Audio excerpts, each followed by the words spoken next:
Some wounds never heal, they just learn to hide beneath the scar tissue of time. Elena Vasquez hadn't set foot in Millbrook, New Hampshire for 15 years, not since the night they told her Sarah was dead and threatened to destroy her if she ever came back. Now, gripping the steering wheel of her rental car as October rain hammered the windshield, she stared at the letter that had changed everything. "Your daughter wants to see you. 1247 Elm Street. Come alone." The handwriting looked impossibly familiar, like Sarah's, if Sarah had lived to be 20. The town looked smaller than she remembered, trapped beneath low-hanging storm clouds that seemed to press down like a lid on a coffin.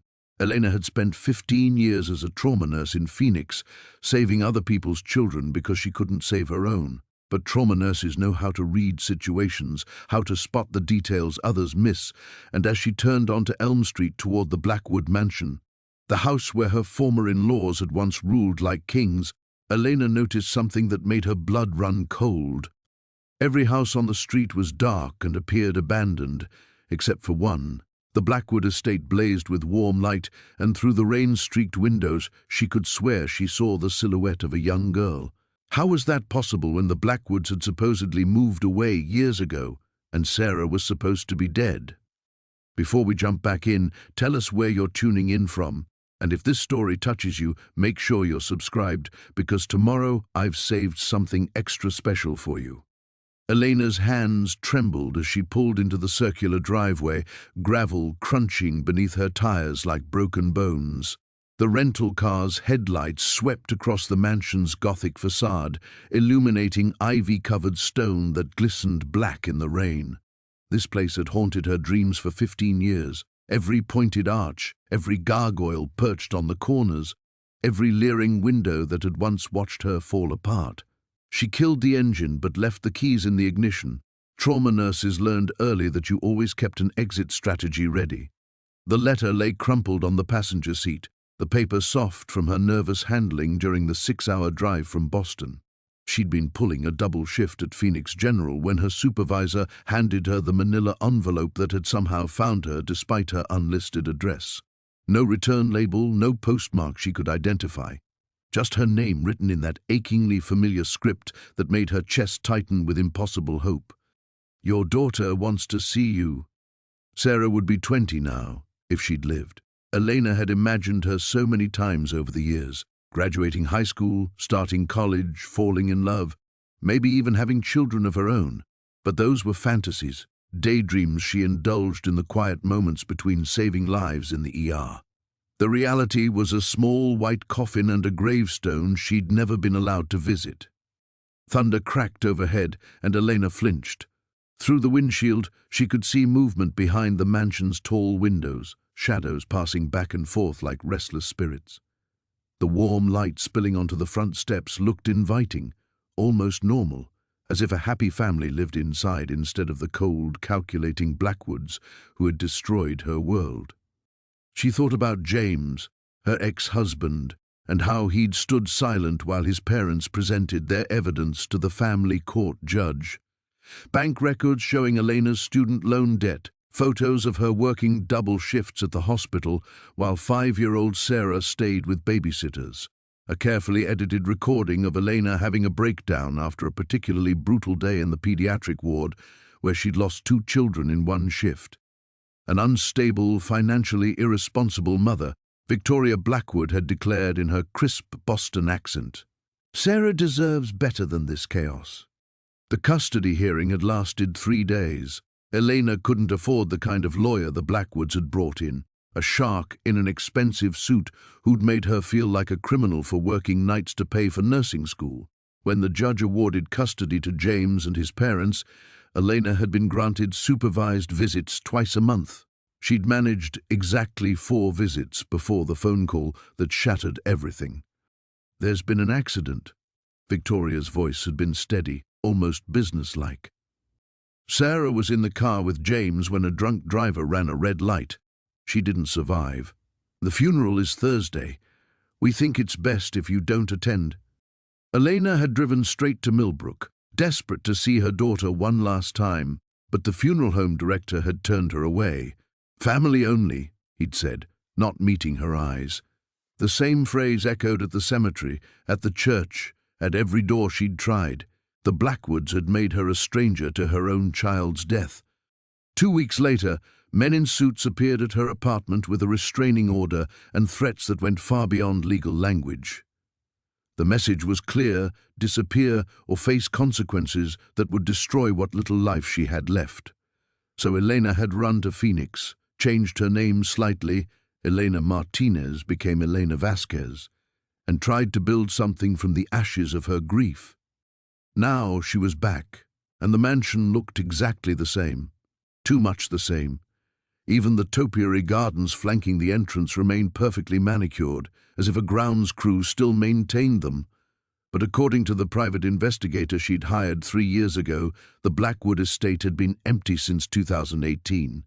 The family had moved to Switzerland after James died in a skiing accident, a detail that had felt like cosmic justice when she'd first heard it. A flicker of movement in an upstairs window caught her attention. 3rd floor, corner room, Sarah's old bedroom. Elena's breath fogged the windshield as she leaned forward, squinting through the rain. For just a moment, she could swear she saw a small figure pressed against the glass, watching her. The rational part of her mind, the part that had learned to compartmentalize trauma to function in the ER, whispered warnings. This was impossible. Sarah was dead. The Blackwoods were gone. Someone was playing a cruel game, exploiting a mother's grief for reasons she couldn't fathom. But 15 years of wondering, of dreaming, of never quite believing the story they'd told her, pulled Elena from the car into the cold October rain. Her sneakers splashed through puddles as she approached the front door, each step feeling like a betrayal of the life she'd carefully rebuilt. The brass knocker was shaped like a raven, its eyes seeming to track her movement. Elena reached for it, then stopped. From somewhere inside the house came the sound of piano music, a simple melody she recognized with devastating clarity. Fur Elise, Sarah's favorite piece. Elena's hand froze inches from the raven knocker as the melody drifted through the heavy oak door. The notes were hesitant, the tempo uneven, exactly how Sarah used to play it during those precious Saturday morning lessons, her small fingers stretching to reach the keys, while Elena sat nearby, pretending to grade nursing school assignments but really just watching her daughter's face light up with concentration. The music stopped abruptly, leaving only the sound of rain hammering against stone and Elena's own ragged breathing. She pressed her palm against the door, the wood cold and solid beneath her touch. Real. All of this was real, even if it made no sense. Her phone buzzed in her jacket pocket, a text from Marcus, her partner at Phoenix General. They'd been seeing each other for 8 months now, carefully navigating around the careful walls she'd built around her past. He was kind, uncomplicated, satisfied with the version of herself she'd allowed him to see. Elena Vasquez, trauma nurse, yoga enthusiast, woman who claimed she'd never wanted children. Hope your conference is going well. Miss you. Conference. That's what she'd told everyone, a continuing education seminar in Boston. Even Dr. Chen, the ER director, who'd become something like a mentor, believed she was spending her vacation learning about new triage protocols. The lie had come so easily, polished smooth by years of practice. Elena had become an expert at constructing false narratives, at being the person others needed her to be, while keeping the truth locked away like a tumor she couldn't excise. Another buzz. This time it was her landlord, reminding her that November rent was due next week. The Phoenix apartment she'd called home for over a decade suddenly felt impossibly distant. Her carefully curated life of morning runs, coffee dates with Marcus, 12-hour shifts where she saved other people's children while her own remained forever 5 years old in her memory. She'd built something good in Arizona, something clean. Her colleagues respected her. Patients trusted her steady hands and calm voice during their worst moments. She had friends who knew nothing about custody battles or dead daughters or the way guilt could hollow you out until you became an echo of yourself. That life was waiting for her, solid and predictable and safe. But standing here in the rain, listening for piano music that couldn't exist. Elena realized how fragile her ordinary world really was, how easily it could crumble if the truth she'd buried ever surfaced. Thunder rolled overhead, closer now, and warm light flickered in the mansion's windows. She thought about Sarah's laugh, the way it used to bubble up from some deep well of joy that Elena had never quite understood. Her own childhood had been marked by her mother's depression, by apartments that smelled like disappointment and dreams deferred. But Sarah had possessed this luminous happiness, this absolute faith that the world was good and beautiful and full of possibilities, until the Blackwoods convinced a judge that Elena was destroying it. The front door suddenly creaked open, just a few inches, releasing a breath of warm air that smelled like cinnamon and old wood. Elena's heart hammered against her ribs as she stared into the narrow gap of darkness beyond. No one appeared, no voice called out. The door simply waited, like an invitation or a trap. Her phone buzzed again. Marcus sending a photo from the hospital cafeteria, their usual table where they shared lunch on overlapping shifts. He'd added a heart emoji and the words "your spot's waiting." Such simple kindness, the kind she'd learned to accept without examining too closely. Marcus didn't ask about the nightmares that sometimes woke her at 3 a.m. He didn't question why she changed the subject whenever children appeared on the TV shows they watched together.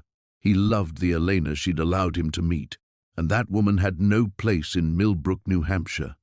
Wind gusted through the trees, sending leaves skittering across the drive like nervous birds. Elena shivered, suddenly aware of how exposed she was standing here, how far she'd traveled from everything that made sense. She could turn around right now, drive back to Boston, catch her flight home. In 48 hours she'd be back in the ER, saving lives, being useful, pretending this detour had never happened. But as she hesitated, she heard it again. The piano, soft and tentative, picking out the opening notes of Fur Elise. This time the melody was cleaner, more confident, as if the player was remembering muscle memory that had been buried for years. Elena's vision blurred with tears she'd promised herself she wouldn't shed. Somewhere in that vast house, someone was playing her daughter's favorite song, someone who knew she was listening, someone who understood exactly what those notes would do to a mother's heart after 15 years of silence. The door opened wider, darkness beckoning from within. Elena stepped across the threshold, leaving her carefully constructed life behind in the rain. The foyer enveloped Elena in shadows thick as velvet, broken only by shafts of amber light filtering down from the second floor. Her sneakers squeaked against marble that gleamed like black water, each footstep echoing in the cavernous space. The air tasted of dust and secrets, undercut by something sweeter, vanilla candles maybe, or the ghost of birthday cakes from years past. Everything was exactly as she remembered, yet wrong in ways that made her skin crawl. The grandfather clock still dominated the far wall, its pendulum marking time with mechanical precision, but the hands pointed to 5:17.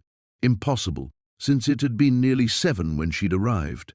Family portraits lined the curved staircase in their ornate golden frames, but in the dim light, the faces seemed to shift and blur, eyes following her movement through the hall. The piano music had stopped the moment she'd entered, leaving behind a silence so complete it felt hostile. Elena's breath came in short, shallow puffs that dissipated into the gloom as she moved deeper into the house, drawn by muscle memory toward the grand staircase where Sarah used to slide down the banister when Victoria wasn't looking. "Hello?" Her voice cracked on the word, barely more than a whisper. The sound died instantly, swallowed by heavy drapery and the weight of 15 years' worth of unanswered questions. A floorboard creaked overhead, slow, deliberate footsteps moving across what Elena knew was the music room, where the piano waited, where someone had been playing her daughter's song just moments before.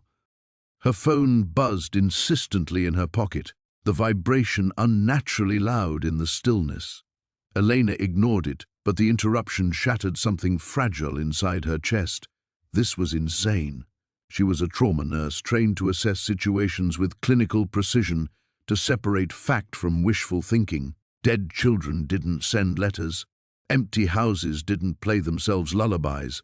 And mothers who'd spent 15 years learning to live with grief didn't get second chances.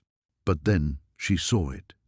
On the polished side table near the stairs, exactly where Victoria used to arrange fresh flowers from her prize-winning garden, sat a child's drawing. The paper was white construction paper, the kind they used in elementary school art classes, decorated with crayon marks in bright primary colors. A stick figure family stood in front of a house, a tall woman with long black hair, a smaller figure with pigtails and a wide smile, and between them, the careful block letters that spelled out, "Mummy and me." Elena's knees nearly buckled as she reached for the drawing with trembling fingers. The paper was real, solid, the crayon wax still slightly raised from the surface. In the bottom right corner, in a child's careful handwriting, was a date, October 2005, 3 days ago. The rational part of her mind, the part that had learned to function through crisis after crisis in the ER, began cataloguing explanations. Someone was playing an elaborate hoax, a sick joke orchestrated by people who knew her history, who wanted to torture her for reasons she couldn't comprehend. Maybe the Blackwoods had returned and discovered her investigation attempts. Maybe this was their twisted form of revenge. But the drawing in her hands felt warm, alive with possibility. Sarah had always been artistic, always creating elaborate stories for her pictures. She'd tape them to the refrigerator in their tiny apartment, chattering excitedly about the adventures her stick figure family would have. "We'll live in a big house," she'd say, pressing close to Elena's side while they examined her latest masterpiece. "And we'll have a garden with flowers, and a piano so I can play for you every morning." Footsteps again, directly overhead, slow and measured, as if someone was pacing the length of the music room. Elena clutched the drawing to her chest and moved toward the staircase, her heart hammering so hard she could feel her pulse in her throat. This was the choice, wasn't it? The moment where she either turned and ran back to her safe, constructed life in Phoenix, or climbed those stairs and faced whatever truth waited in the darkness above. Marcus would be wondering why she hadn't responded to his texts. Her shift supervisor would expect her back by Thursday. Her patients needed her steady hands and calm presence. But somewhere in this house, someone had drawn a picture of a mother and daughter together. Someone had played Fur Elise with the same hesitant tenderness Sarah had always brought to the keys. Someone wanted her to find this, to climb these stairs, to step fully into the impossible. Elena folded the drawing carefully and slipped it into her jacket pocket, next to her phone with its accumulating messages from a world that suddenly felt as distant as another planet. She placed her hand on the smooth mahogany banister and began to climb, each step carrying her further from everything she thought she knew about loss, about moving on, about the difference between hope and delusion. Behind her, the grandfather clock chimed 5:17 again, as if time itself had stopped to watch what happened next. Elena's hand tightened on the banister as she reached the 4th step, her body suddenly refusing to cooperate. The mahogany felt slick beneath her palm, or maybe that was just the cold sweat that had broken out across her skin. Above her, the footsteps had stopped, leaving behind a silence that felt expectant, waiting. "What are you doing?" The thought hit her like a physical blow, stopping her ascent completely. She was a 43-year-old woman chasing ghost sounds through an empty mansion, clutching a child's drawing that could have been created by anyone. This wasn't hope. This was the kind of break from reality that destroyed lives, that left people wandering hospital corridors, asking nurses if they'd seen their long-dead relatives. Elena had treated patients like this. Mothers who arrived in the ER convinced their overdosed teenagers were just sleeping. Fathers who refused to accept that the car accident had taken their sons. Grief could make people see impossible things, hear voices that existed only in the damaged corners of their minds. She'd always felt sorry for them, those broken people who couldn't distinguish between what they needed to be true and what actually was. Now she was becoming one of them. Her phone buzzed again, and this time she pulled it out with shaking fingers. 7 missed calls from Marcus, 12 unread text messages. The latest one made her stomach clench. "Elena, you're scaring me. Please call back." She scrolled through the others, watching her carefully constructed life unfold in digital fragments. Her landlord needed her to sign the lease renewal. Dr. Chen wanted to discuss the new protocols they'd be implementing in December. Her friend Sophia was asking if she wanted to go hiking this weekend, maybe grab dinner afterward, try that new Mexican place they'd been talking about. Normal life. Real life. The life she'd spent 15 years building from nothing, brick by careful brick, until she'd become someone who mattered again. Elena Vasquez had friends, responsibilities, a man who loved her enough to worry when she disappeared. She had a good job, a retirement account, a gym membership she actually used. She'd earned every piece of that stability through sheer force of will, refusing to let the Blackwoods' cruelty define her forever.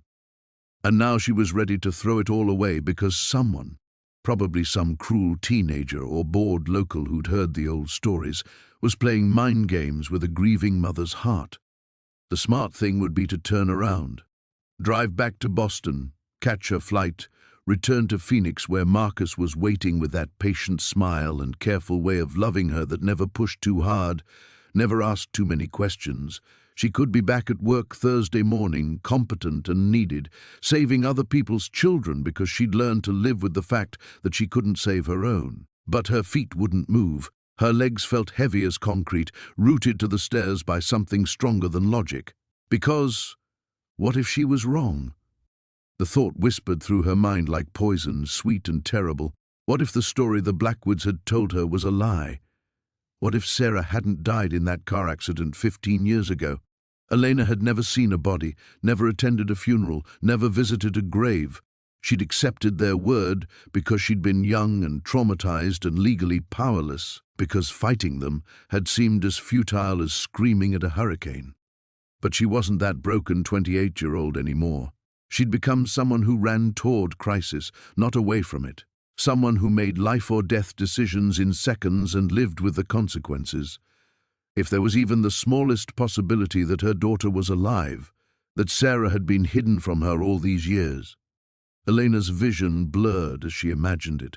Sarah, growing up in this mansion, told that her mother had abandoned her, that Elena didn't love her enough to fight for her. A 20-year-old woman now, maybe confused and desperate, and hoping against hope that the mother she barely remembered might still care enough to come when called. The weight of 15 lost years pressed down on her chest like a physical thing. Birthdays uncelebrated, milestones unmarked. A daughter who might have been waiting all this time for a mother who'd given up too easily. The guilt was suffocating, the kind that could drown you if you let it. A door creaked somewhere above her, soft, tentative, like someone testing whether it was safe to emerge. Elena's breath caught in her throat as she listened, every nerve ending on fire with terrible hope. She thought about Marcus, probably pacing his apartment right now, wondering if she was lying in a ditch somewhere. She thought about her patients, who trusted her to show up, to be steady and reliable and present. She thought about the woman she'd become in Phoenix, competent, independent, whole in her own careful way. But stronger than any of that was the memory of a 5-year-old girl with pigtails and a gap-toothed smile, reaching for her mother's hand and trusting completely that Elena would always be there to take it. Elena closed her eyes, made her choice, and climbed another step.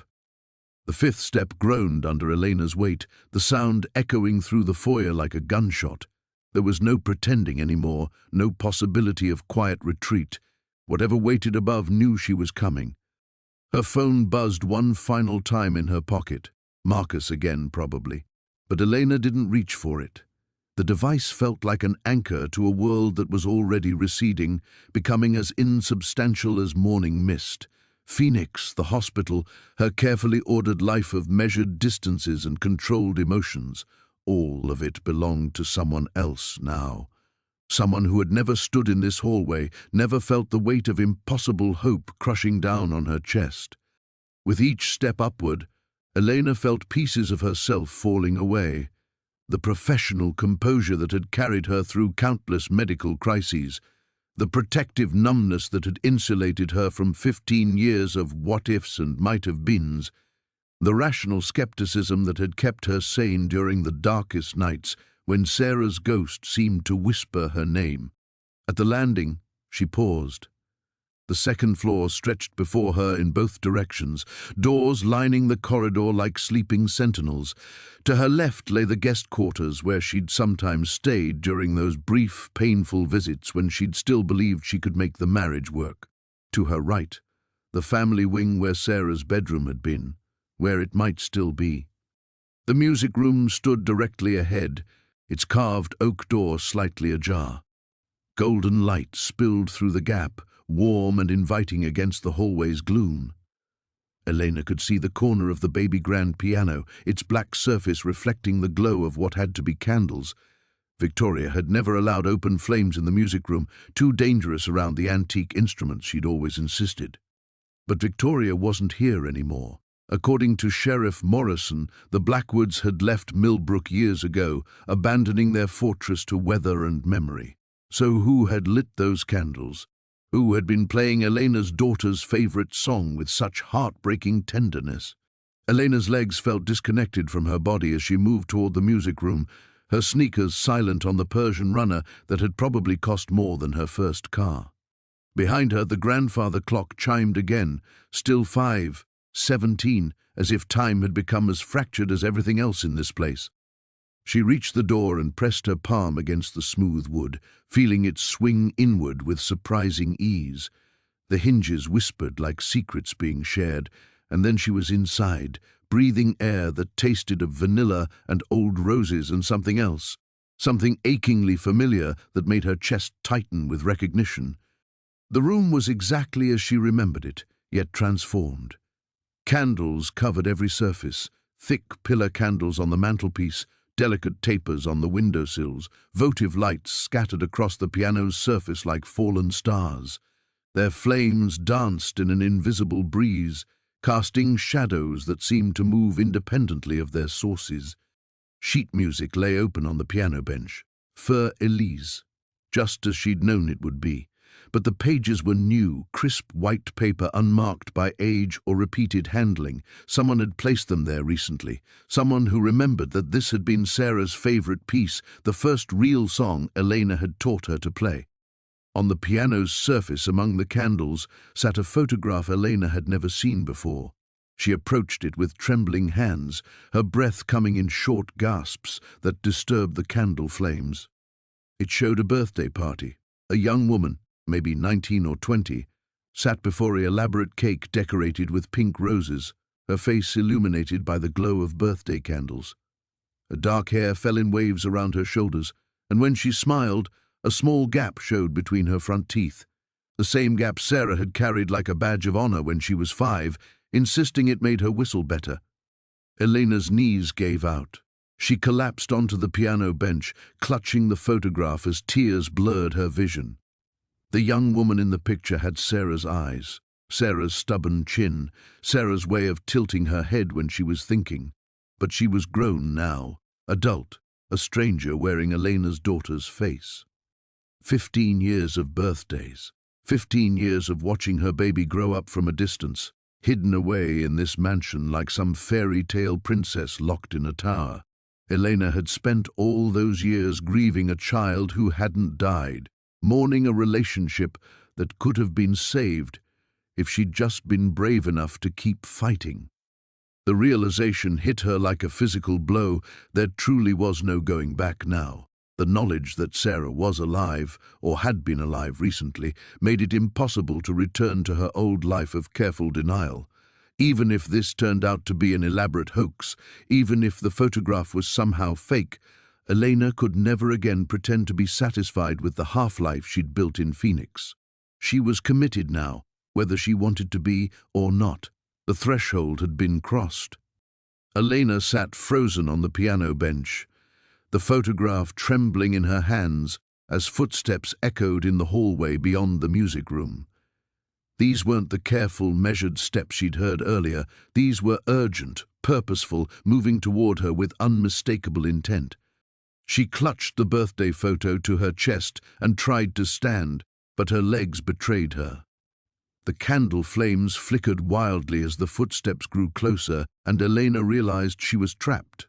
There was no other exit from the music room, no window she could realistically climb through. Whatever was coming, she would have to face it. The footsteps stopped just outside the door. "Mrs. Vasquez?" The voice was male, unfamiliar, carrying a note of genuine concern that caught her off guard. "Are you all right in there?" Elena's throat constricted. No one in Millbrook should know she was here. She'd told no one except Marcus where she was going, and he was 3,000 miles away, yet someone had found her, had known exactly where to look. "I'm coming in," the voice said gently. "Please don't be afraid." The door opened wider, and a man stepped into the candlelit room.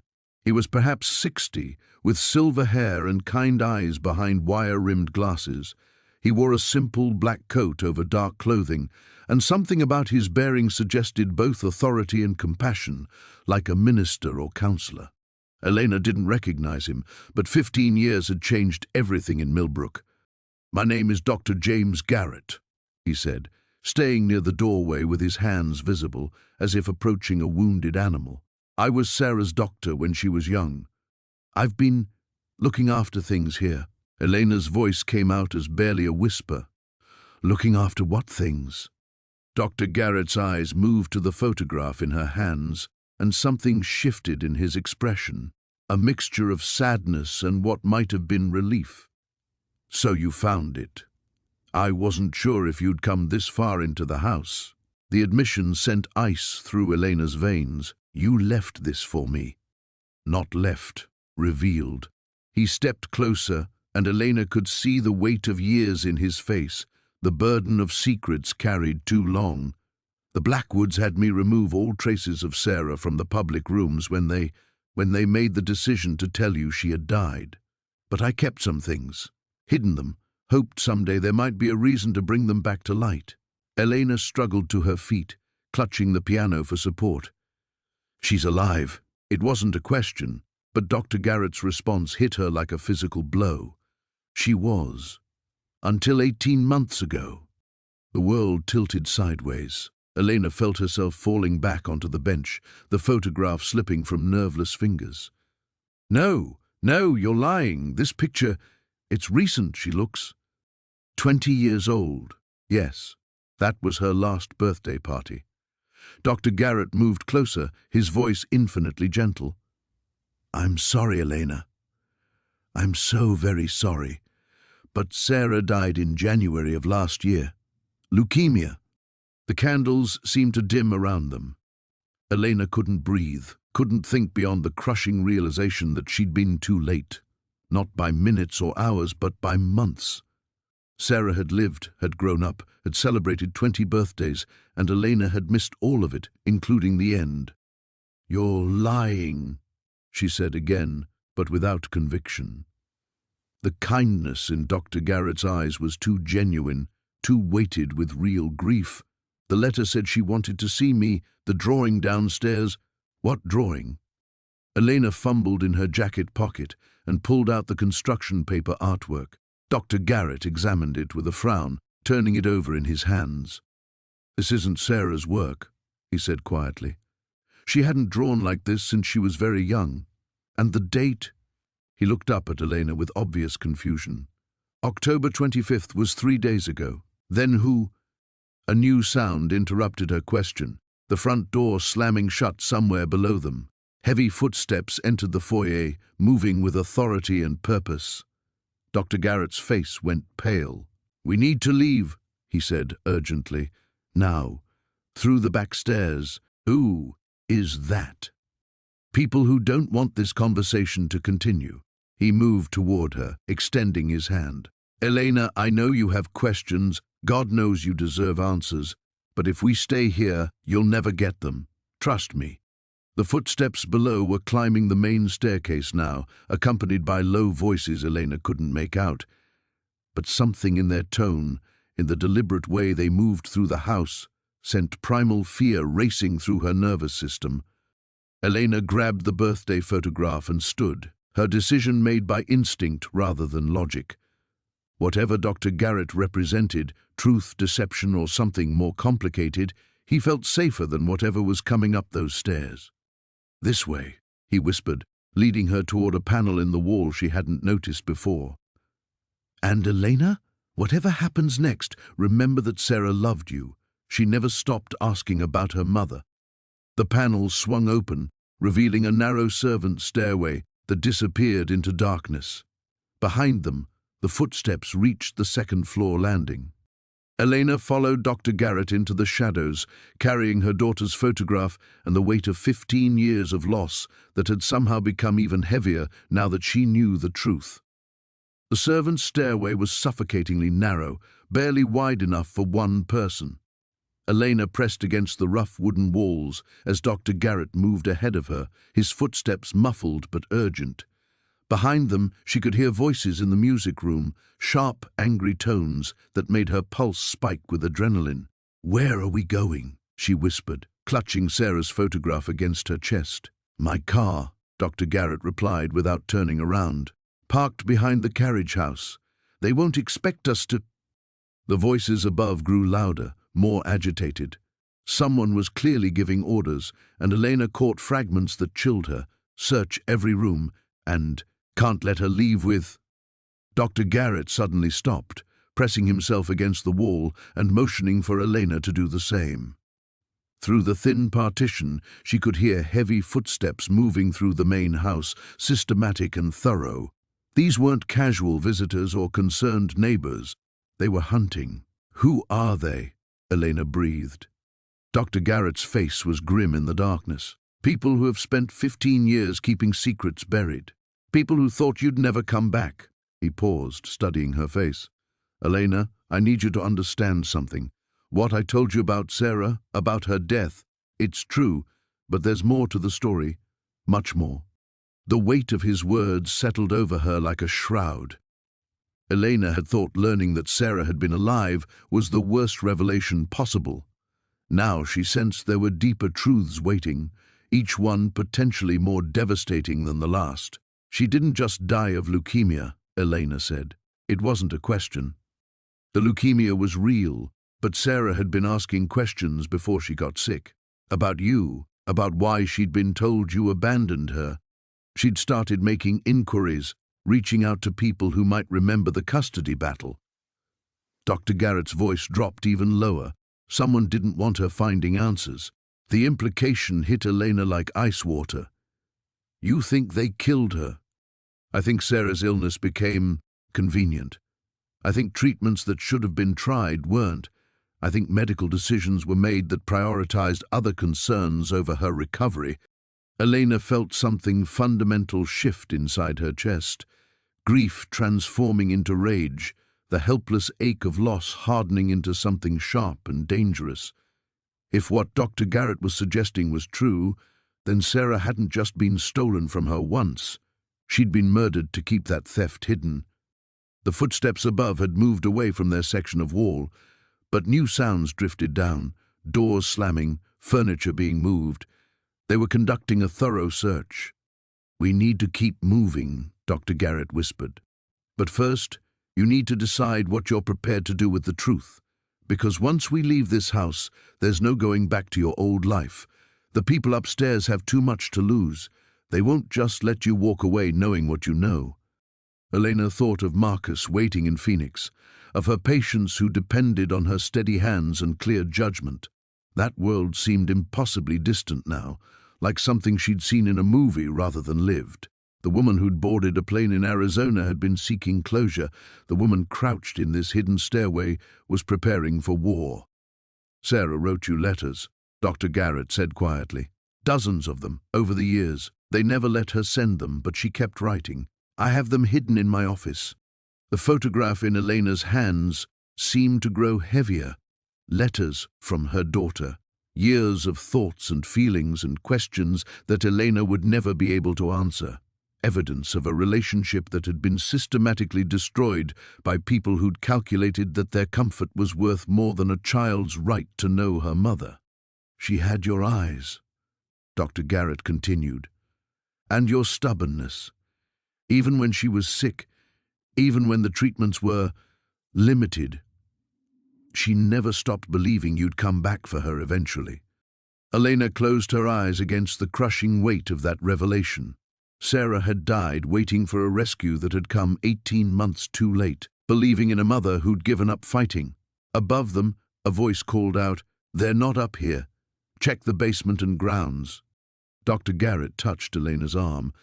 "We have perhaps 5 minutes before they think to search for hidden passages.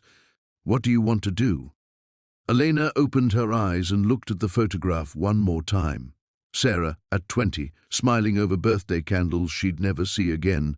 In the young woman's face, Elena could see the 5-year-old she'd lost and the future that had been stolen from both of them.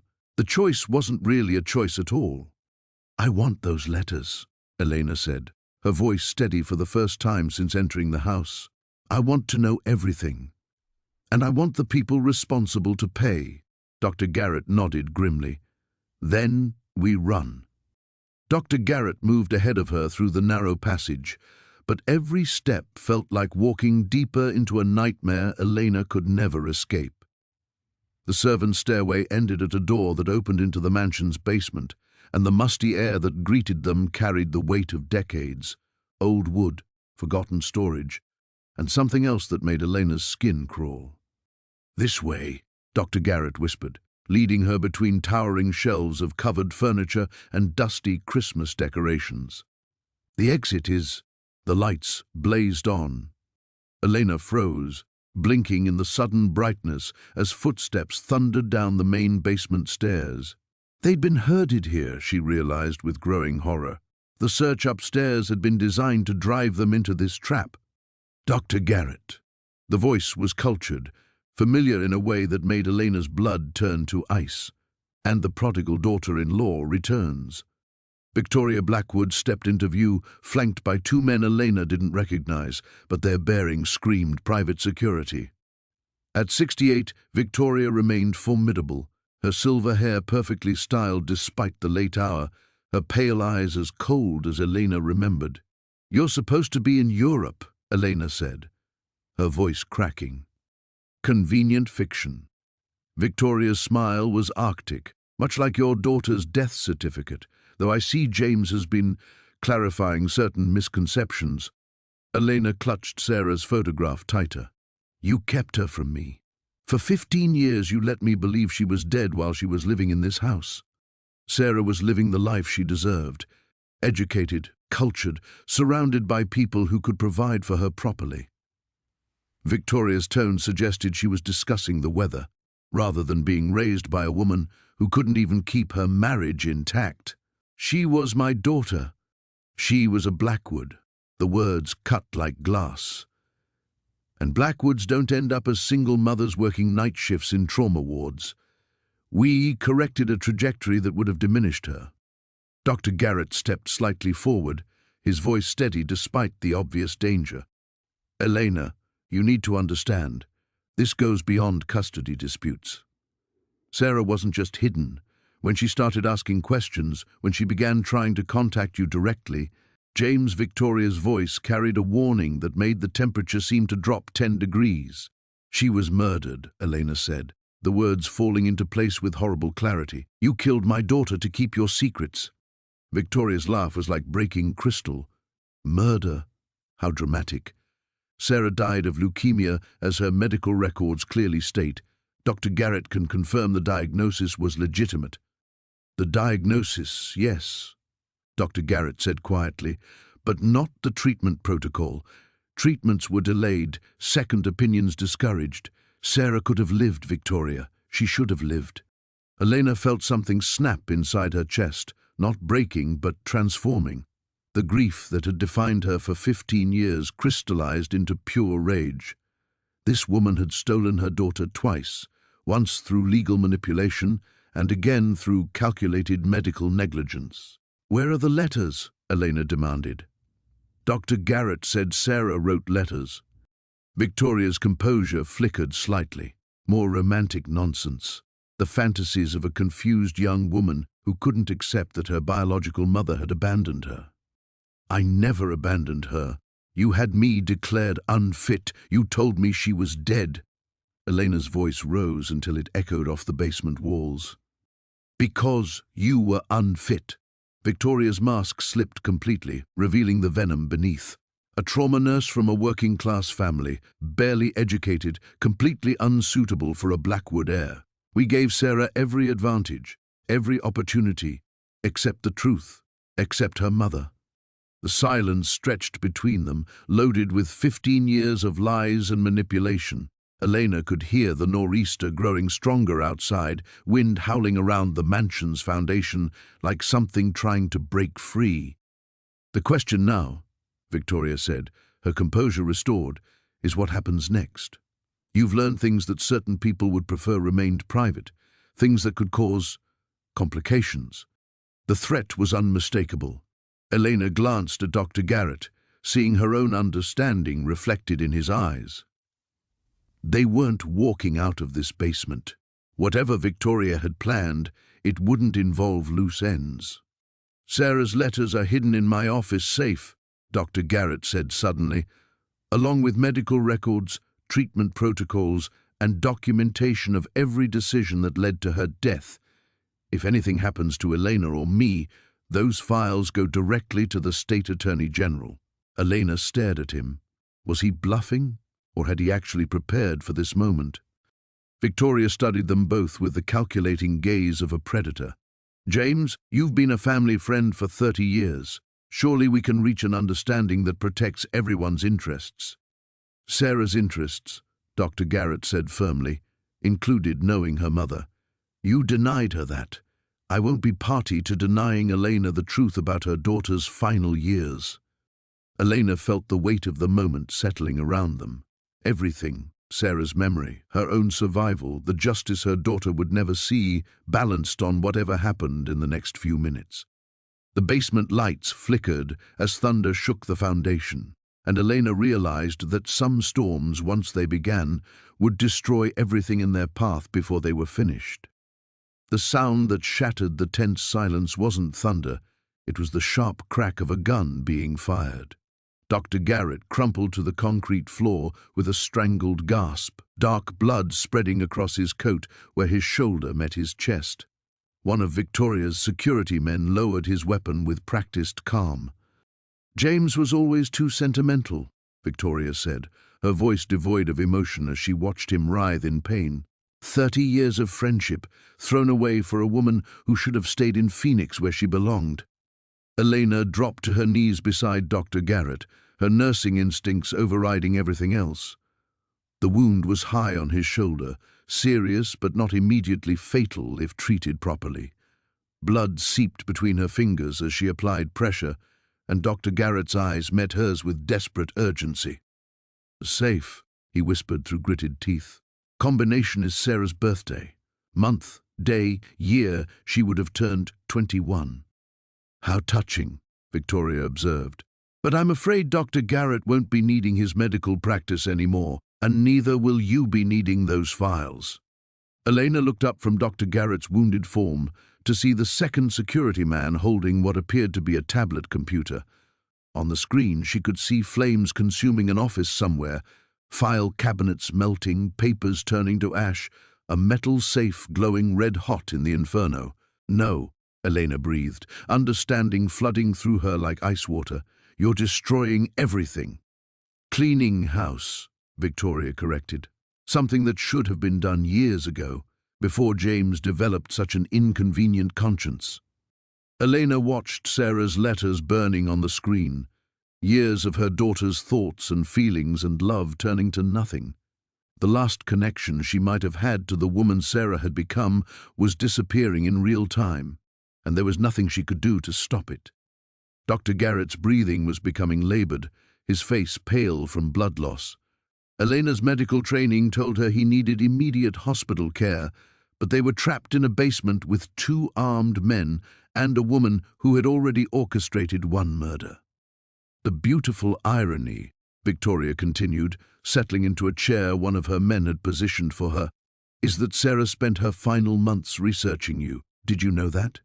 She'd hired a private investigator, collected newspaper clippings about your work at the trauma center, even found photographs of you receiving some nursing award." Elena's hands stilled on Dr. Garrett's wound. "What are you saying?" She was proud of you. Victoria's smile was knife-sharp. Proud of her mother, the trauma nurse. Proud that you'd built a life helping people. She even wrote a letter to the hospital administrator asking about volunteer opportunities. She wanted to follow in your footsteps. The cruelty of it hit Elena like a physical blow. Sarah had been reaching toward her across the years of separation, trying to build bridges across the lies and manipulation that had divided them, and Elena had been completely oblivious, going about her daily routine while her daughter was dying just 3 states away. "You could have called me when she got sick," Elena said, her voice breaking. "Even if you couldn't tell me the truth about the custody case, you could have let me know she needed help. Let me try to save her." And risk exposure? Risk Sarah learning that her beloved grandmother had manufactured a death certificate to keep her from an unsuitable mother? Victoria shook her head. Sarah's illness was regrettable, but it solved several problems at once.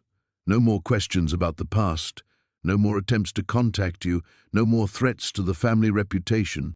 Elena stared at this woman who had been her mother-in-law, who had bounced Sarah on her knee and read her bedtime stories, trying to reconcile those memories with the calculating monster sitting before her. How could someone claim to love a child while systematically destroying that child's chance at happiness? "She died calling for you," Victoria added almost casually. "At the end, when the fever was highest. Mama, mama," like a 5-year-old having a nightmare. Quite heartbreaking, really. Something fundamental broke inside Elena's chest. Not her heart. That had shattered years ago when she'd first been told Sarah was dead. This was deeper, more structural. The part of her that had believed in justice, in the possibility that good intentions might somehow triumph over evil ones. That part simply ceased to exist. Dr. Garrett's eyes were closing, his breathing shallow and rapid. The tablet screen showed his office as a gutted shell, nothing remaining of 15 years of hidden evidence. And Victoria sat watching it all with the satisfaction of someone who had never doubted the outcome of this confrontation. Elena realized with crystal clarity that she was going to die in this basement. These people would eliminate her as efficiently as they'd eliminated Dr. Garrett's files, and Sarah's story would die with her. The truth about what had been done to her daughter would remain buried forever beneath Blackwood money and influence. All of it. The cryptic letter that had brought her here, the preserved bedroom, even the child's drawing, had been an elaborate trap designed to draw her back so she could be silenced permanently. There would be no justice for Sarah, no reckoning for her killers. Elena had lost everything. But then, Elena felt it, something hard pressing against her ribs from inside her jacket pocket. Her phone. The phone that had been recording everything since she'd activated the voice memo app when she first entered the mansion. A trauma nurse's habit of documenting emergencies. Every word Victoria had spoken, every confession, every casual admission of medical neglect and murder. Elena's hands remained steady on Dr. Garrett's wound, but her mind raced with sudden, blazing clarity. She wasn't powerless. She wasn't the broken woman who had fled Millbrook 15 years ago.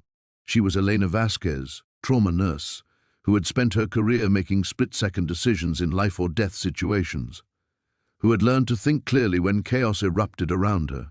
"You made one mistake," Elena said quietly, her voice cutting through Victoria's satisfied monologue. Victoria raised an eyebrow. "Did I? You told me the truth." Elena met the older woman's pale eyes without flinching. All of it. The medical neglect. The forged death certificate. How Sarah died calling for me because you denied her proper treatment. The ravings of a delusional woman who broke into private property, Victoria said dismissively. Who would believe such an outlandish story? Elena's lips curved into something that might have been a smile if it hadn't been so cold. Marcus Reeves, Assistant District Attorney, Maricopa County. He's expecting my call every 2 hours. When I don't check in, she let the implication hang in the air. The confidence in Victoria's expression flickered slightly. "You're bluffing." "Am I?" Elena shifted position slightly, feeling her phone's weight against her ribs. "Marcus knows where I am. He knows why I came, and he knows that if something happens to me, the first place to look is the Blackwood family." Dr. Garrett's eyes had opened again, and Elena saw understanding dawning in them.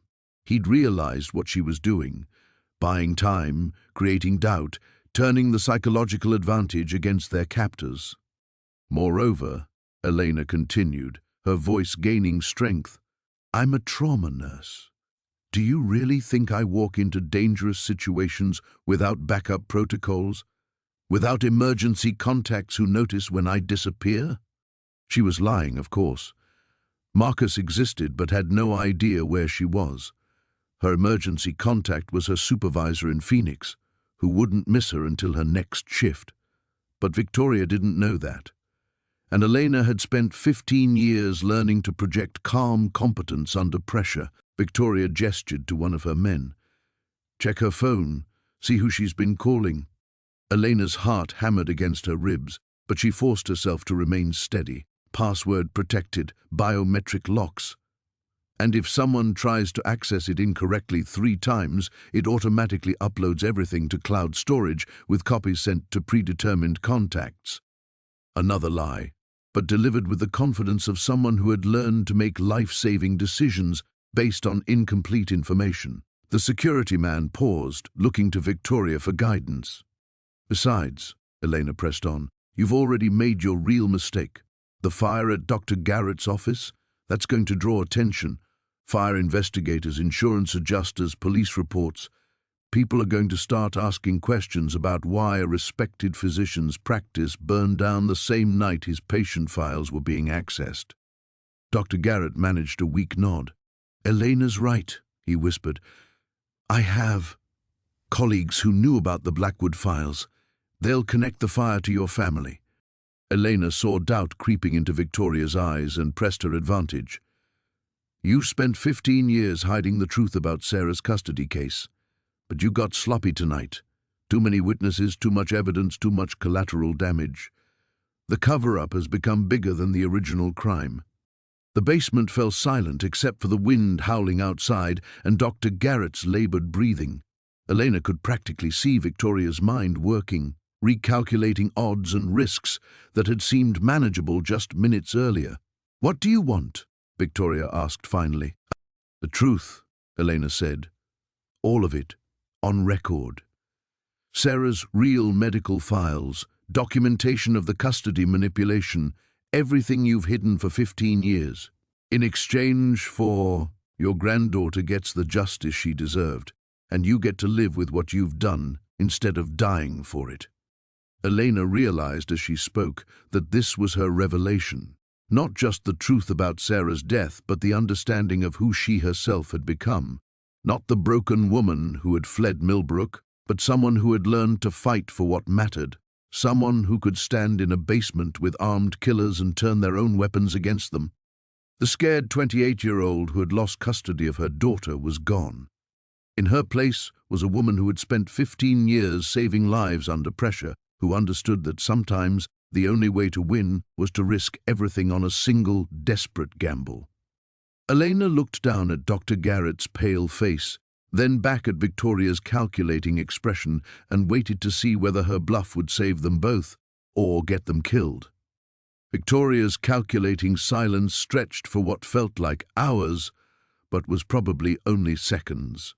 Elena could see the older woman weighing variables, the risk of exposure against the certainty of consequences, the cost of cooperation against the price of continued resistance. Finally, Victoria gave an almost imperceptible nod to one of her security men. "Take James upstairs. Get him medical attention, but keep him sedated until we resolve this situation." Her voice carried the crisp authority of someone accustomed to having orders followed without question. "And bring me the backup files from the study safe." Elena felt a surge of cautious relief as the security man holstered his weapon and carefully lifted Dr. Garrett. The older physician was conscious but weak, and he managed to squeeze Elena's hand as they helped him to his feet. "The combination," he whispered, so quietly only Elena could hear. "March 15th, 2019. That's when Sarah would have turned 21. Elena nodded, committing the date to memory as they carried him toward the basement stairs. She was alone now with Victoria and the remaining security man, but something fundamental had shifted in the dynamic. The immediate threat of execution had receded, replaced by the more complex dance of negotiation. "You understand," Victoria said once they were alone, "that even if I provide what you're asking for, it won't bring Sarah back. It won't undo 15 years of separation or change the fact that she died without seeing you again." "No," Elena agreed, "but it might prevent you from doing this to someone else's family." Victoria's laugh was bitter. "You think this was casual cruelty? Random malice? Sarah's father, your ex-husband, was facing federal fraud charges when you divorced. The Blackwood name was already under scrutiny. A custody battle involving an unfit mother would have been front-page news in the business journals." Elena felt the familiar stab of pain at the mention of David, but it was muted now by distance and perspective. "So you destroyed my relationship with my daughter to protect a stock price. I protected a legacy that spans 4 generations, businesses that employ thousands of people, charitable foundations that fund hospitals and schools." Victoria's voice carried the conviction of someone who had spent years justifying the unjustifiable. One woman's happiness seemed a small price for such significant benefits. Sarah's happiness, her life, those mattered too. Sarah was loved. She was educated at the finest schools, traveled extensively, wanted for nothing except her mother. Elena's voice cut through Victoria's rationalizations like a scalpel. She wanted her mother, and you denied her that because it was inconvenient for your reputation. The security man returned, carrying a leather portfolio that he placed on the small table near Victoria's chair. She opened it with careful deliberation, revealing neat stacks of documents, photographs, and what appeared to be official correspondence. "Sarah's complete medical records," Victoria said, indicating the first stack, "including the treatment protocols that Dr. Garrett recommended and the modifications that were ultimately implemented." Elena approached slowly, her hands trembling slightly as she reached for the files. Sarah's name was typed neatly on each document. Sarah Elena Blackwood Vasquez. They had kept her name at least. That small acknowledgement of Elena's existence felt like a minor miracle. The medical records painted a devastating picture. Sarah had been diagnosed with acute lymphoblastic leukemia at age 19, highly treatable in young adults with aggressive intervention. Dr. Garrett had outlined a comprehensive treatment plan that included immediate chemotherapy, potential bone marrow transplant, and consultation with specialists at Boston Children's Hospital. But the modifications were there in Victoria's own handwriting. Treatment delayed for family consultation. Second opinions discouraged to avoid unnecessary stress. Experimental protocols rejected due to patient discomfort. Elena recognized it immediately. Death by 1,000 small compromises, each one seemingly reasonable in isolation but collectively devastating. "She could have lived," Elena said, her voice barely above a whisper.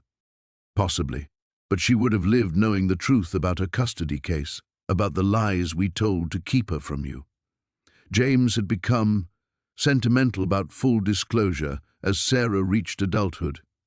Elena found another folder containing custody documents she had never seen, financial affidavits claiming she was unstable, psychological evaluations based on fabricated evidence, letters allegedly from Elena herself, expressing disinterest in maintaining contact with Sarah, letters she had never written. "You forged my signature," Elena said, holding up a document supposedly renouncing her parental rights. "We did what was necessary to protect the family." Elena continued reading, her anger building with each revelation. Not just the lies told to the court, but the lies told to Sarah herself. Stories about how Elena had abandoned her willingly, how she had never tried to maintain contact, how she had moved on with her life in Arizona without looking back. "Sarah believed I didn't want her," Elena said, the full scope of the cruelty finally becoming clear. She died thinking her mother had abandoned her. She died believing she was loved by the family who raised her. She was loved by the mother you stole her from. Elena slammed the documents down, her carefully maintained composure finally cracking. 15 years, Victoria. 15 years of birthdays and Christmases and school plays and first dates. You stole all of it. From both of us. Victoria remained unmoved by Elena's outburst. Sentiment accomplishes nothing now. The question is whether this documentation satisfies your requirements for justice. Elena looked at the evidence spread before her. Proof of corruption, medical malpractice, and systematic emotional abuse spanning nearly 2 decades. It was enough to destroy the Blackwood family's reputation and potentially send Victoria to prison. But more importantly, it was enough to tell the world who Sarah really was. Not just a Blackwood heir, but Elena's daughter. A young woman who had spent her final months trying to reconnect with a mother she had never stopped loving, despite years of lies designed to convince her otherwise. Elena carefully gathered the documents, feeling something she hadn't experienced in 15 years, the weight of hope balanced against the possibility of real justice. For the first time since receiving that cryptic letter, she began to believe that Sarah's story might not end in this basement after all. Elena tucked the documents inside her jacket, the weight of them pressing against her ribs like armor. Victoria watched her with the detached interest of someone observing a mildly fascinating experiment, apparently confident that the exchange of information had somehow concluded their business. "You'll find that releasing those documents will accomplish very little," Victoria said, smoothing an invisible wrinkle from her perfectly pressed slacks. "The custody case is 15 years old. The statute of limitations has expired on most of the financial irregularities, and Sarah is beyond help now, regardless of what those papers prove." Elena met the older woman's pale gaze without flinching. "This isn't about statute of limitations anymore. No? Then what is it about?" "Making sure everyone knows who my daughter really was." Elena's voice carried a steadiness that surprised even her. Sarah Elena Vasquez. Not just some Blackwood heir who died tragically young, but a nurse's daughter who spent her last months trying to find her way back to her mother. Victoria's composure flickered slightly. "The family has considerable influence with local media outlets. We can minimize—" "I'm not talking about local media." Elena pulled out her phone, ignoring the security man's instinctive movement toward his weapon. "I'm talking about medical ethics boards. About the Attorney General's office in Boston, about every nursing association and patient advocacy group from here to Phoenix." For the first time since Elena had entered the basement, Victoria looked genuinely concerned. "What exactly are you proposing?" "I'm not proposing anything." Elena's thumb moved across her phone's screen with practiced efficiency. "I'm telling you what's going to happen. These documents are going to be filed with every relevant authority. Sarah's story is going to be told, and you're going to face the consequences of what you've done." Victoria gestured to her security man. "Ms. Vasquez seems to have misunderstood the nature of our arrangement. Perhaps you could help clarify her situation." But Elena was already moving, her trauma nurse instincts taking over. 15 years of emergency medicine had taught her to recognize the exact moment when a crisis shifted from manageable to catastrophic, and she could see that moment approaching like a storm front. "The thing about nurses," Elena said, backing toward the basement stairs while keeping her phone raised, "is that we're trained to function under pressure. Life or death decisions, hostile family members, impossible situations. It's just another Tuesday for us." The security man reached for his weapon, but Elena was already on the stairs, taking them 2 at a time. Behind her, she heard Victoria's sharp command. "Stop her, but don't let her leave the property. We need to know who else she's contacted." Elena reached the main floor and sprinted toward the front entrance, her phone already dialing. Not Marcus Reeves, that had been a desperate bluff, but someone better. Someone who would understand exactly what these documents meant and how to use them. The call connected as she reached the front door. "Phoenix General Nursing Administration. This is Elena Vasquez, Trauma Unit. I need to speak with Director Morrison immediately. It's an emergency." Victoria's voice echoed from somewhere behind her, sharp with authority and barely controlled fury. "Seal the exits. Check the grounds. She doesn't leave here until we know the full scope of her preparations." Elena had already processed the tactical reality. She wasn't going to simply walk away from the Blackwood mansion. Too many security cameras, too many personnel, too much at stake for Victoria to let her go. But she didn't need to escape. She just needed to ensure that Sarah's story would survive even if she didn't. "Elena?" Director Morrison's voice cut through the static. "Where are you? You were supposed to be on vacation this week." "I need you to listen carefully," Elena said, moving deeper into the mansion while Victoria's people spread out to search for her. "I'm sending you documents that prove medical malpractice and possibly homicide. If something happens to me, these need to go to the State Medical Board, the AMA, and the FBI field office in Boston." She found herself in the study Victoria had mentioned, the room where Sarah had spent her final months trying to research her mother's background.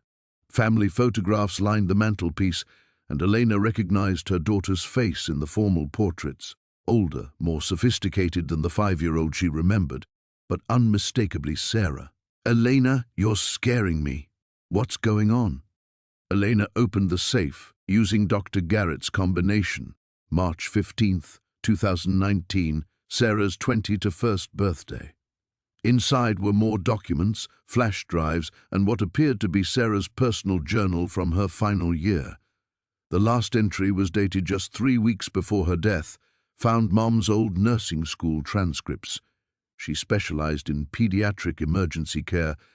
"I think she would have fought harder for me if she had known how sick I was." Elena felt something crystallize inside her chest, hard and unbreakable as diamond. Sarah had been reaching toward her, across 15 years of lies and manipulation, trying to understand why her mother had abandoned her, never knowing that Elena had been told she was dead. "Elena?"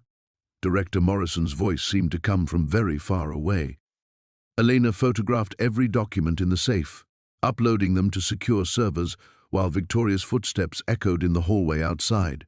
She wasn't the broken woman who had fled Millbrook anymore. She was Sarah's mother, and she was going to finish what her daughter had started, even if it killed her.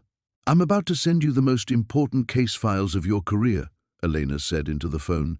"Don't let them bury this."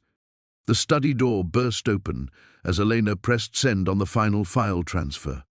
Victoria stood in the doorway, flanked by 2 security men, her composed mask finally slipping to reveal something far more dangerous underneath.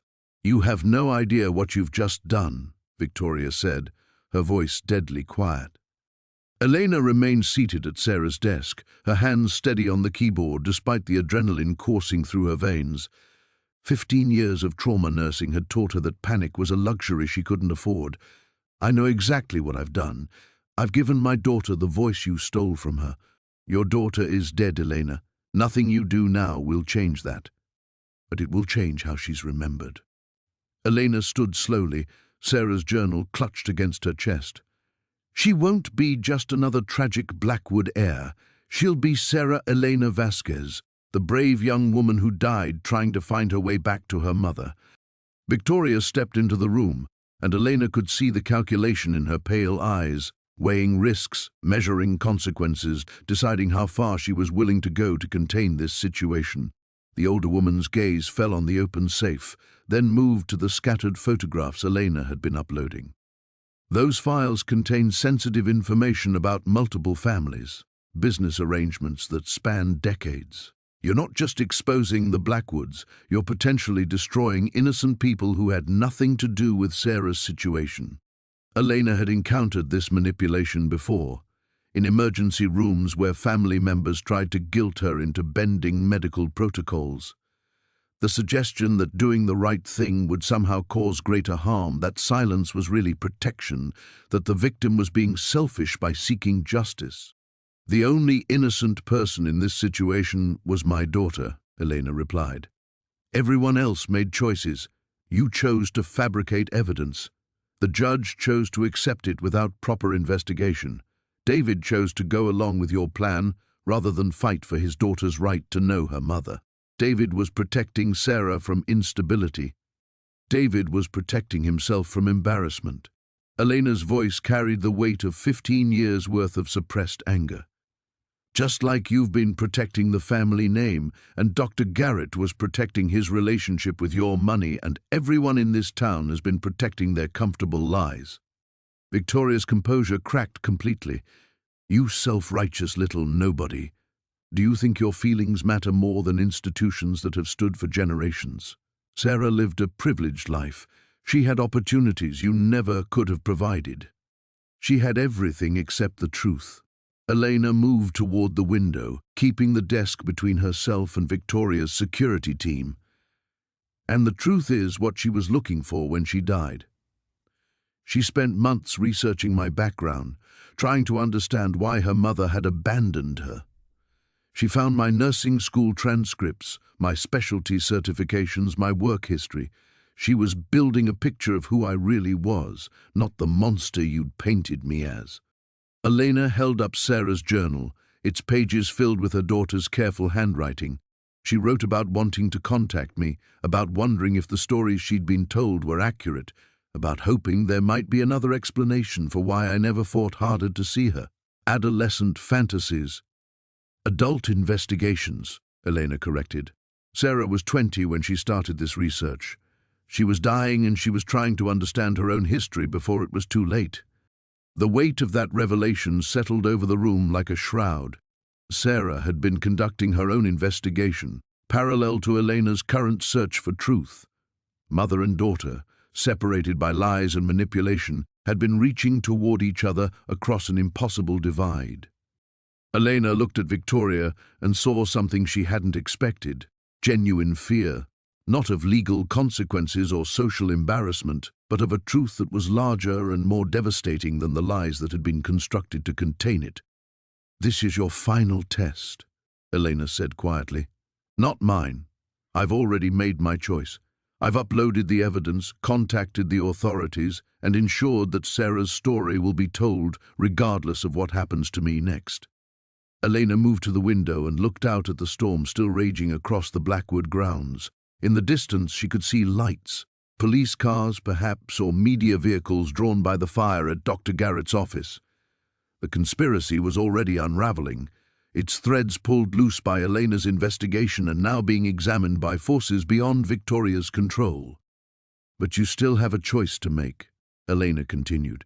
"You can keep fighting this, escalate the situation, and ensure that when the truth comes out, it includes whatever you do to me tonight. Or you can accept that it's over and try to preserve whatever dignity remains to your family name."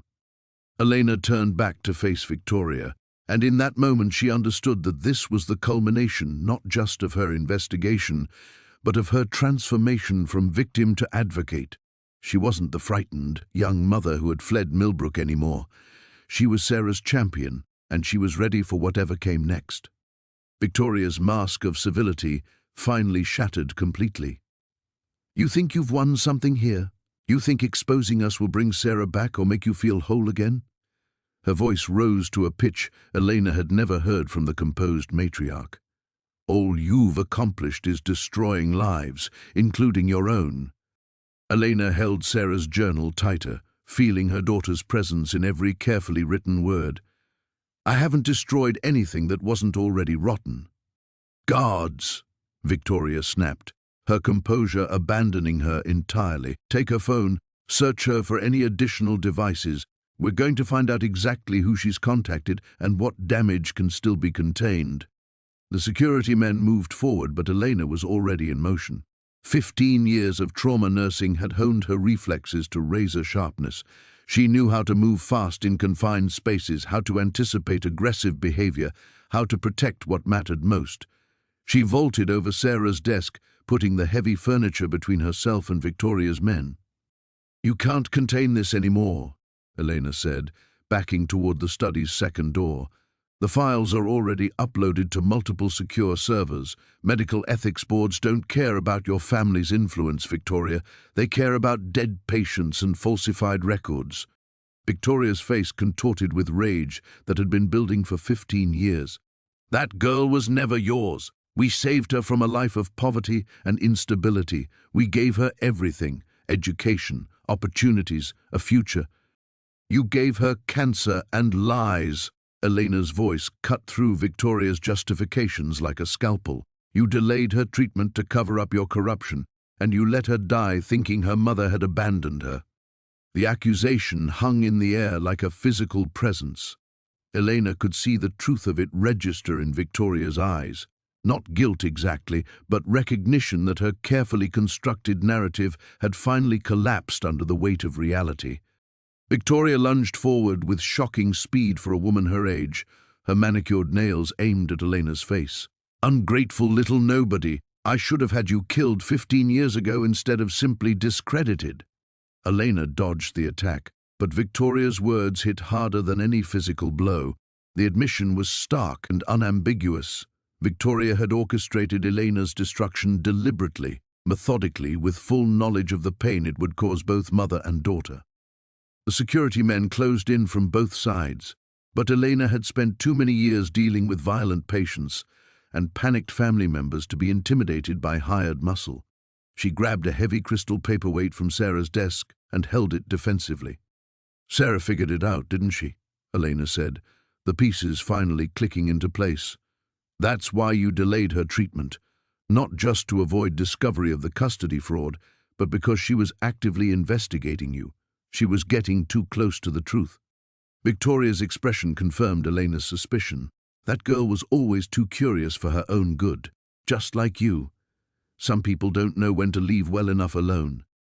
The admission was a confession of something far worse than Elena had imagined. Not just medical malpractice born of convenience, but deliberate neglect motivated by fear of exposure. Victoria hadn't just failed to save Sarah. She had actively chosen to let her die rather than risk the truth coming out. Elena felt something ice-cold settle in her chest, a clarity born of absolute certainty. This wasn't about justice anymore, or even about Sarah's memory. This was about ensuring that Victoria Blackwood never had the opportunity to hurt another family the way she had hurt Elena's.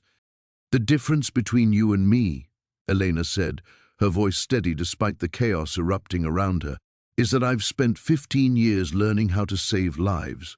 You've spent 15 years learning how to destroy them." She threw the paperweight not at Victoria but at the study window. Glass exploded outward into the storm, and the sound echoed across the Blackwood grounds like a gunshot. Elena could see the police cars in the distance beginning to move toward the mansion, drawn by the obvious signs of disturbance. Victoria screamed in fury, all pretense of dignity abandoned. "Kill her! I don't care what it looks like anymore. Just end this!" But Elena was already diving through the broken window, glass shards cutting her arms as she tumbled into the storm outside. Behind her, she could hear Victoria shrieking orders, her voice raw with desperation and rage. Elena hit the ground hard, rolling instinctively to absorb the impact. Sarah's journal was still clutched in her hands, its pages fluttering in the wind but somehow remaining intact. Around her, the October storm raged with supernatural intensity, as if the very weather was reflecting the emotional tempest that had been unleashed inside the mansion. She had done it. The truth was out, the evidence was preserved, and Sarah's story would finally be told. Whatever happened next, Elena had kept her promise to the daughter she had lost too soon. The sound of approaching sirens grew louder, cutting through the wind like a promise of justice finally within reach. Elena pushed herself up from the frozen ground, her body screaming protests from the fall. Blood from the glass cuts streaked down her arms, but her trauma nurse training kicked in, assessed the damage, prioritized the immediate threats, keep moving. The sirens were closer now, but Victoria's security team was already pouring out of the mansion behind her. She clutched Sarah's journal against her chest and ran toward the approaching police lights, her feet slipping on the storm-slicked grass. Behind her, she could hear Victoria's voice carrying impossibly over the wind. "She's armed and dangerous. She broke into our home and threatened us." The lie was so perfectly crafted, so immediately believable that Elena felt her heart sink even as she sprinted through the darkness. Of course Victoria would flip the narrative. Of course she would make Elena the aggressor, the unstable woman who had returned to terrorize the family that had graciously tried to help her all those years ago. Elena could see the police cars clearly now, 3 of them, their red and blue lights painting the storm in violent colors. But she could also see something that made her blood freeze. Sheriff Morrison was stepping out of the lead vehicle. The same Morrison who had told her the Blackwoods had moved away, who had tried to discourage her investigation from the very beginning. She was running toward the very corruption she'd been trying to expose. Elena veered away from the approaching officers, her mind racing through her limited options. The evidence was uploaded, the files were safe, but she was still on Blackwood property with no witnesses except people who had every reason to lie about what had happened tonight. Victoria's security team was closing in from behind, and Morrison's people were approaching from ahead. She thought of Sarah's journal in her hands, the only physical proof of her daughter's final months, the only tangible connection to the truth Sarah had been pursuing. If Victoria's people caught her, if Morrison decided to play along with whatever story Victoria crafted, this journal would disappear just like everything else that threatened the Blackwood family. But there was one option left, one sacrifice that might ensure Sarah's story survived, even if Elena didn't. Elena pulled out her phone and speed-dialed Director Morrison at Phoenix General. When the call connected, she didn't wait for a greeting. "I need you to listen carefully," she said, her voice steady despite the chaos around her. "My name is Elena Vasquez, employee ID 47,291. I'm about to read you the final entries from Sarah Blackwood's personal journal. Record this call and file it with the Medical Ethics Board as evidence in the complaint I submitted earlier tonight." "Elena, what's happening? Where are you?" Behind her, Elena could hear the security team getting closer. Ahead, Sheriff Morrison was coordinating his officers, directing them to spread out across the grounds. She was trapped, but she still had minutes, maybe just enough time to ensure Sarah's voice would be heard. Elena opened the journal to the final entry and began to read by the light of her phone screen. March 3, 2019. "Dr. Garrett postponed my surgery again, 3rd time this month. He says my white cell count isn't stable, but the numbers look fine to me. I think someone's pressuring him to delay treatment. I think it might be about Mom." Her voice carried across the storm, picked up clearly by her phone's microphone. Morrison's voice was urgent on the other end. "Elena, you need to get somewhere safe. I'm calling the FBI field office right now." Elena continued reading. March 10th. Found more of Mum's medical records. She specialized in pediatric emergency care and had exemplary performance reviews. Nothing in her background suggests the instability the family claimed during the custody hearing. I think they lied about her. I think they've been lying about everything. "Elena Vasquez," Sheriff Morrison's voice boomed across the grounds. "Stop where you are. Put your hands where we can see them."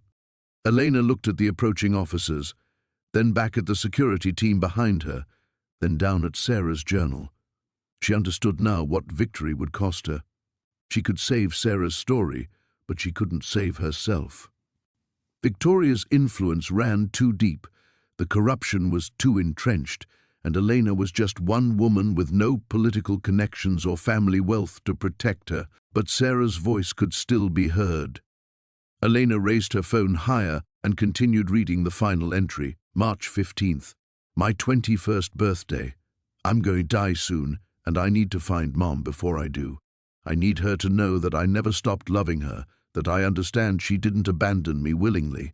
When this is over, when the truth comes out, I want people to know that she was a good mother who was stolen from me, not a bad mother who chose to leave." Elena's voice broke on the last words, but she forced herself to continue. "I forgive her for not fighting harder because I understand now that the fight was rigged from the beginning.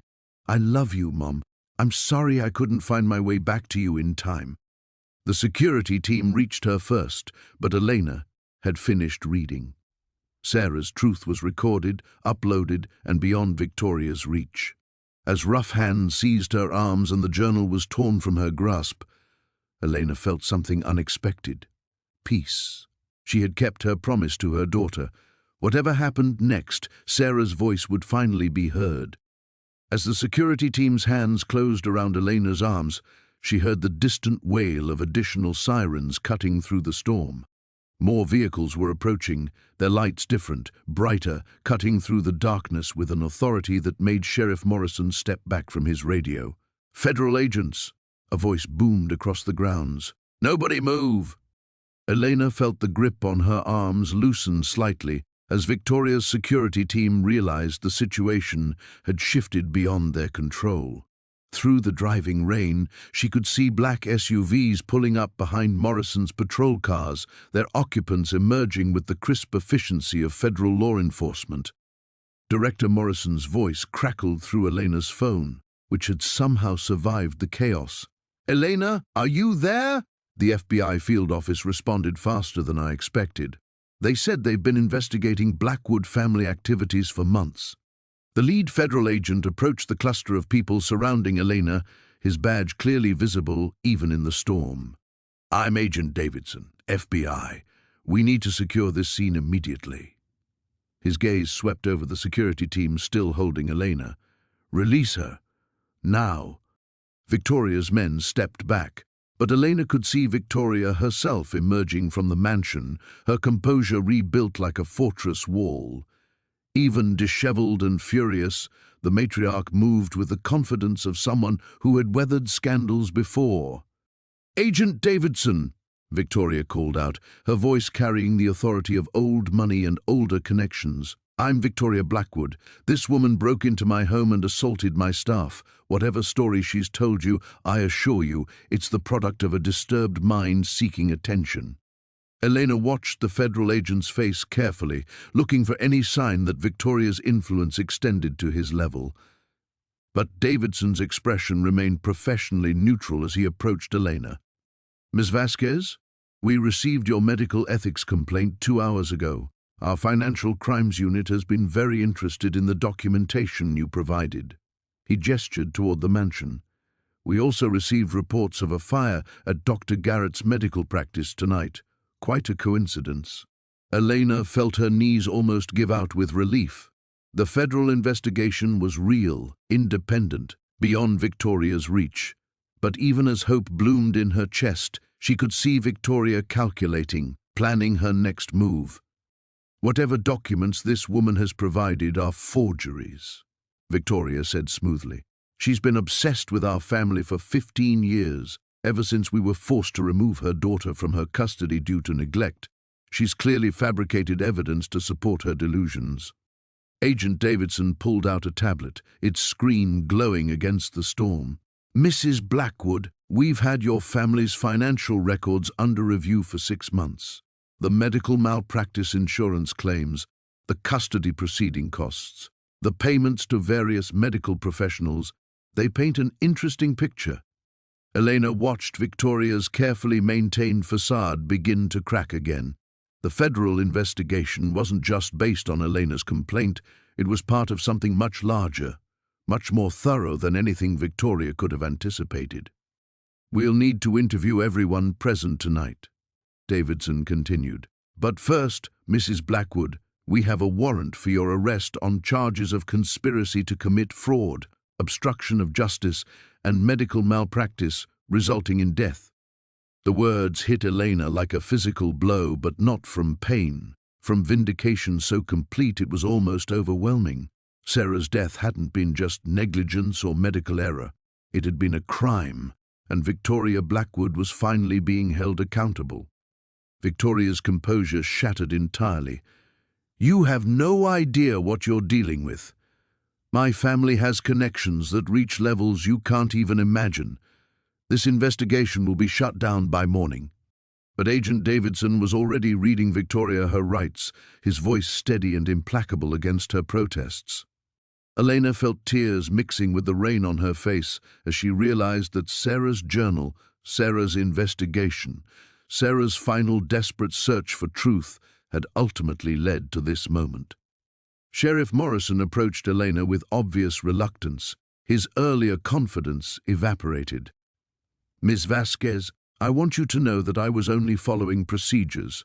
When the Blackwoods told us they were relocating, I had no reason to doubt." "You had every reason to investigate," Elena cut him off, her voice carrying 15 years of suppressed anger. "A mother, Asking about her daughter's death deserved more than convenient lies. As Victoria was led toward the federal vehicles in handcuffs, she turned back toward Elena with pure hatred blazing in her eyes. This won't bring her back. Sarah is still dead, and you're still the mother who wasn't there when she needed you most. The words were crafted to wound, to plant seeds of doubt that would bloom into lifelong guilt. But Elena thought of Sarah's final journal entry, of her daughter's words of forgiveness and understanding, of love that had survived years of separation and lies. "No," Elena said quietly, her voice carrying across the storm-torn grounds. "I'm the mother who finally brought her home." The storm began to break as the federal vehicles disappeared into the night, taking Victoria Blackwood toward a justice that had been 15 years in the making. Elena stood in the aftermath, watching the red taillights fade into the darkness, Sarah's journal clutched against her chest like a sacred text. The rain had softened to a gentle mist, and for the first time since arriving in Millbrook, Elena could see stars beginning to pierce through the clouds. Agent Davidson approached her with measured steps, his expression gentler than the professional mask he'd worn during the arrests.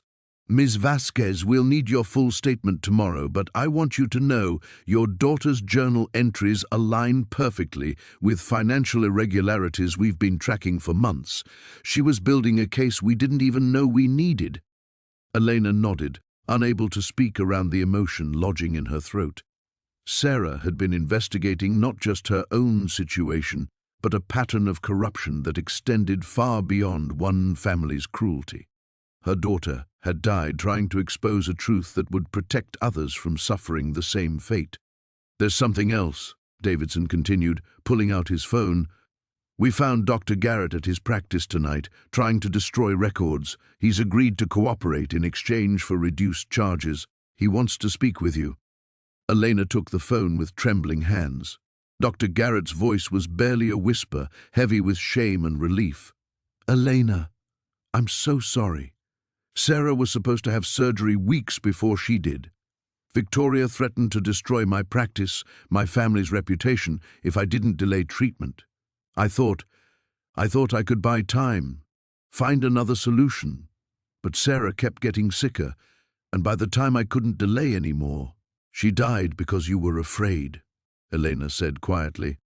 "She died because I was a coward," Garrett corrected. "But Elena, she talked about you constantly during those final weeks. She wasn't angry. She said she understood why you couldn't fight a system designed to protect people like the Blackwoods. She said she hoped someday you'd find peace." Elena closed her eyes, feeling something fundamental shift inside her chest. The guilt she'd carried for 15 years, the certainty that she should have fought harder, done more, found a way, began to transform into something else. Not absolution exactly, but understanding. She had been fighting a battle rigged against her from the beginning, and Sarah had known that. 3 months later, Elena stood in the children's wing of Phoenix General Hospital, but everything about her presence there had changed. The medical board had not only cleared her of any historical accusations, but had offered her a position developing new protocols for identifying and reporting suspected custody abuse. Sarah's case had become a catalyst for systematic reform. The Phoenix FBI field office had issued a formal commendation recognizing Elena's investigation as instrumental in exposing what they now called the Millbrook Conspiracy, a network of wealthy families who had used their influence to manipulate custody cases, medical treatments, and even death certificates to protect their interests. Victoria Blackwood faced federal charges that would likely keep her imprisoned for the rest of her life. Elena's apartment had been transformed too. Sarah's journal sat on her bookshelf next to medical textbooks and legal documents, but it was no longer a source of pain. On the wall hung a framed photograph, the only picture Elena had managed to recover from the Blackwood mansion. It showed Sarah at age 16, smiling in her high school graduation cap, her eyes bright with intelligence and determination. "She looks like you," said Marcus Rivera, Elena's new colleague from the Child Protection Unit. He'd stopped by to review cases they were developing together, a systematic approach to identifying families caught in custody disputes that showed signs of institutional corruption. "She looks like herself," Elena corrected, but she was smiling. "She was braver than I ever was." "You went back to face the people who destroyed your life with nothing but questions and determination," Marcus pointed out. "That takes a different kind of courage, but it's courage all the same." Elena's phone buzzed with a message from Agent Davidson. The trial date had been set. Dr. Garrett would testify about the deliberate delay in Sarah's treatment. Sheriff Morrison had agreed to cooperate in exchange for avoiding federal charges. The evidence Elena had gathered that terrifying night in Millbrook would finally be presented in open court. As Elena prepared for work the next morning, she caught her reflection in the bathroom mirror. The woman looking back at her was different from the one who had driven to New Hampshire 3 months ago. Her eyes held steady confidence instead of desperate hope. Her posture spoke of purpose rather than guilt. She was still a trauma nurse, still a mother who had lost her daughter, but she was also something new, a woman who had refused to let injustice have the final word. Elena touched the small pendant she now wore, a silver heart that had belonged to Sarah, recovered from the Blackwood mansion. "I kept my promise," she whispered to her daughter's memory.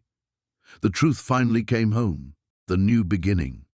6 months after Victoria Blackwood's conviction, Elena stood in the sterile hallway of Denver Children's Hospital, watching through observation windows as a team of specialists worked to save a 7-year-old girl whose accidental injuries told a different story.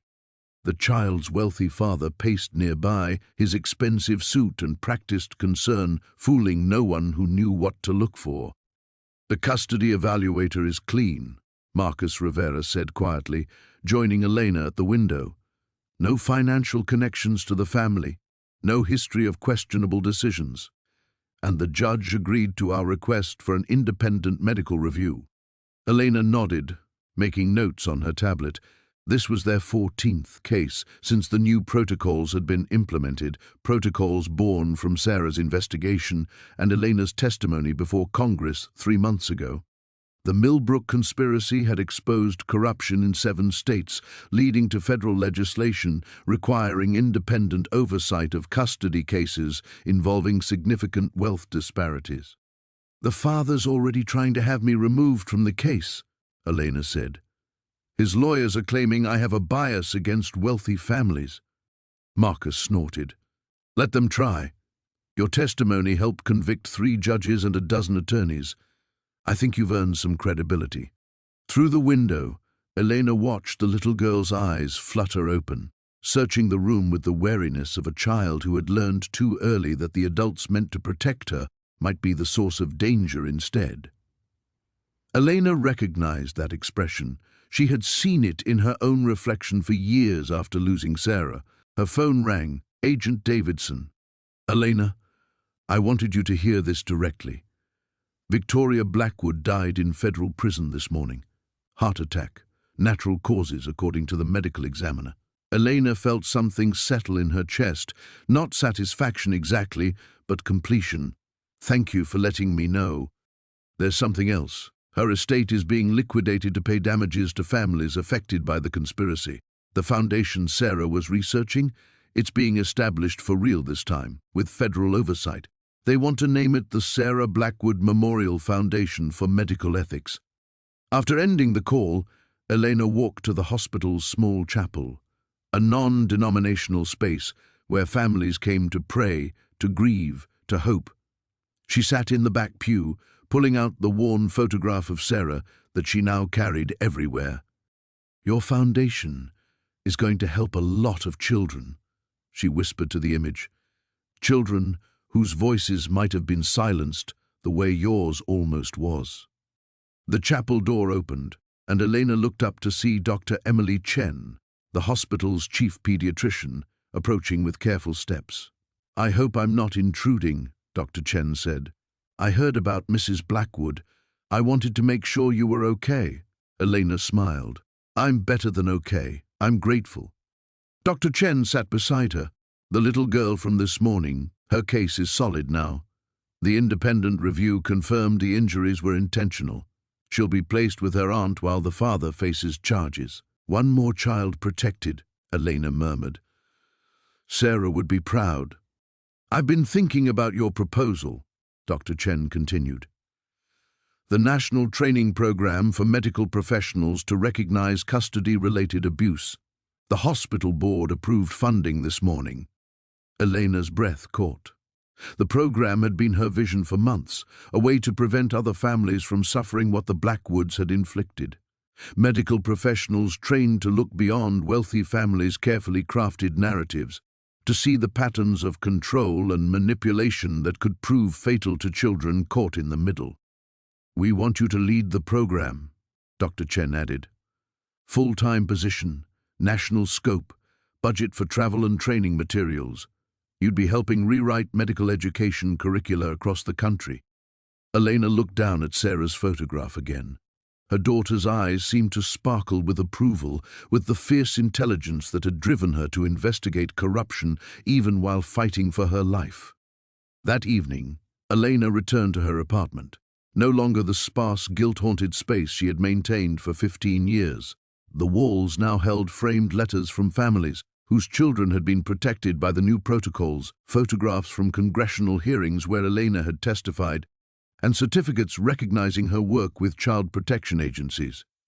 But the most important addition was subtle, a small wooden box on her kitchen table, filled with letters addressed to the Sarah Blackwood Memorial Foundation, requests for help, expressions of gratitude, donations from families who understood the importance of protecting children from institutional corruption.